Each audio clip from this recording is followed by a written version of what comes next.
السلام عليكم ورحمة الله وبركاته. الحمد لله وحده الصلاة والسلام على من لا نبي بعد.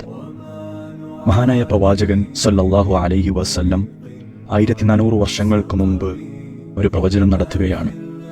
മുസ്ലിം സമുദായം മറ്റു മതങ്ങളിലെന്നതുപോലെ ഭിന്നിപ്പുണ്ടാകുമെന്നും കക്ഷിതർക്കങ്ങൾ ഉടലെടുക്കുമെന്നുമൊക്കെ പ്രവാചകൻ അന്ന് പറഞ്ഞതുപോലെ, അന്ന് പ്രവചിച്ചതുപോലെ ഇന്ന് നമുക്ക് കാണാവുന്നതാണ്.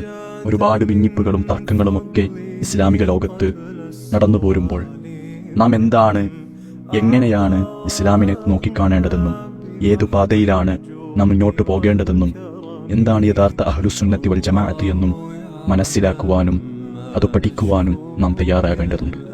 ഇസ്ലാമിൻ്റെ സമഗ്രതയെയും അതിൻ്റെ പൂർണ്ണതയുമൊക്കെ താഴ്ത്തിക്കെട്ടുവാൻ നിരീശ്വരവാദികളും യുക്തിവാദികളും ശ്രമിക്കുമ്പോൾ ഇവിടെ യഥാർത്ഥത്തിൽ നാം മനസ്സിലാക്കേണ്ടത് പ്രവാചകൻ സല്ലല്ലാഹു അലൈഹി വസല്ലമയുടെ കാലം മുതൽ തുടങ്ങിയ ഒരു മതമല്ല ഇസ്ലാം, മറിച്ച് ആദം നബി അലൈഹിസ്സലാം മുതലേ ഈ ലോകത്ത് വന്ന ഒരു കാര്യമാണ് ഇസ്ലാമെന്നും അത് പഠിക്കുവാനും അത് മനസ്സിലാക്കുവാനും നാം ഓരോരുത്തരും തയ്യാറാകുക.